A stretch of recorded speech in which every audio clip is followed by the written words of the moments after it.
share some thoughts about how behaviorism actually thinks that we learn language. Behaviorism apparently thinks that as soon as we attempt our first tries at phrasing words and to pronounce things, to copy our parents, which are our first connection towards language in general, behaviorism thinks that we do it because there will be the encouragement from the parents who are like, oh my god, you did such a great job and whatsoever. But actually, and I already went over that before, is that as soon as you're a baby, you try to figure out language, you try to figure out how to do things.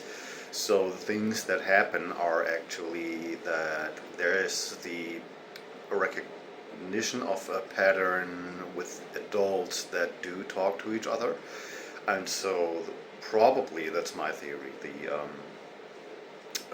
brain of the child or of the infant will be coming to the conclusion that there definitely is some pattern going on that has to do with vocals, which means that there's communication, because obviously the child is able to observe the adults doing these weird mouth noises towards each other, and that leads to different results. And sometimes an observation that can probably be the thing where weird mouth things happen and suddenly a person gets handed a glass of water, or there's this situation where food is getting made and obviously their brain is going to make the connection like, oh cool, so are these noises, and they do make a great connection towards food and water and nutrition, basically things I need.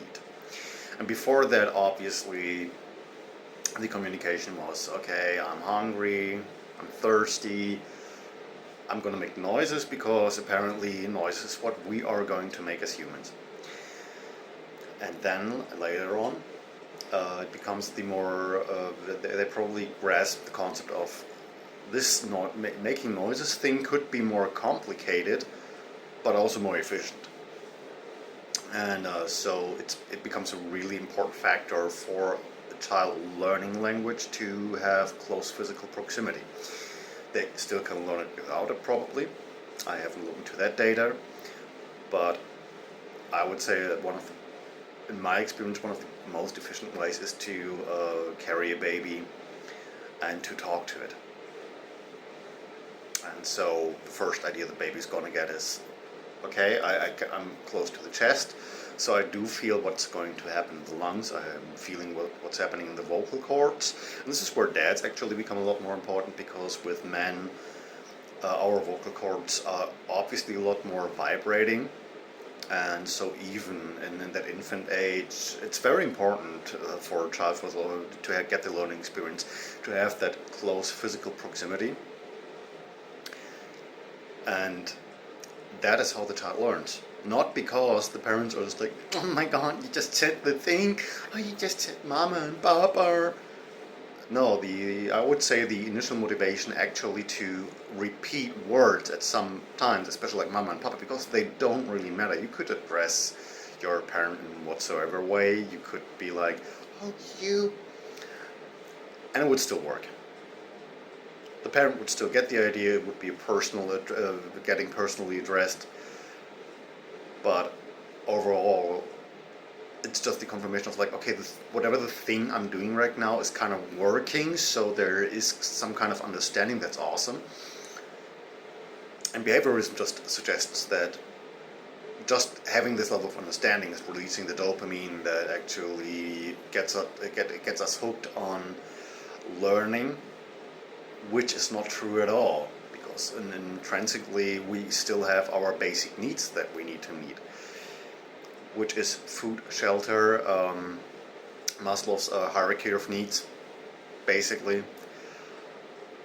And that one is right now working through that in that situation. And so, no, the confirmation is actually to release the dopamine in the older people to keep on trying to teach them, because they're like, something here is working. Obviously they don't know what's working, obviously they don't know what language in any specific way is, but they kind of figure out that it seems to be like a very smart idea. And so that is what they keep on pushing for. And to get back to the point, what behaviorism thinks is that the parent engages in a way with the child where they constantly give some kind of affirmation and praise, because behaviorism thinks that that's our only drive, to get the affirmation from other people. It's a very good side effect to have that. Not getting a positive effect out of that would be sociopathic, but in generally speaking, what happens is that we do the trial and error thing, where the error thing also is a part of the learning experience, where sometimes we pronounce things and everything doesn't work out. This is also how children learn like different languages, because any newborn can learn any language on the planet, no matter how complicated it is. Whereas an adult, a lot of languages become more complex in a sense, where we have to basically put our minds back into being open to learn how to understand the rules of it and everything. And a child can pretty much do that just by copying, and then later on figuring out, okay, this is working here, I'm putting on in words. There are also cases of children which only start to speak like when they are 4 or 5 years old, because they're already, in some cases they already do have the comprehension to fully understand the language they grew up in.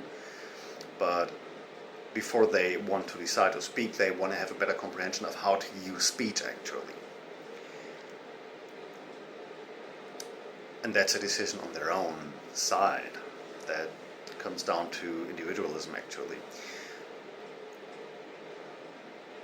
And that's where behaviorism is wrong once again. Behaviorism is good at recognizing some patterns, but the problem is that the patterns it's trying to recognize and the patterns it's trying to observe is based on a wrong level of observation. It's too superficial. It's not going deep enough. Obviously, any engagement we have in our world is going to have an effect on us. And that is obviously a right observation, but it's not going too deep into the layer of why things are happening, why we actually start to form certain thought processes and learning processes, and how we actually learn them. And that's just a short rambling, basically, going on towards that topic. And it's out of a confused understanding of scientific facts in behavioral biology, but generally speaking, that is why behaviorism is wrong. Not objectively wrong in the sense of it's bad. It's bad because it observes some factors that do get to the result of having an effect. It's just not specific enough.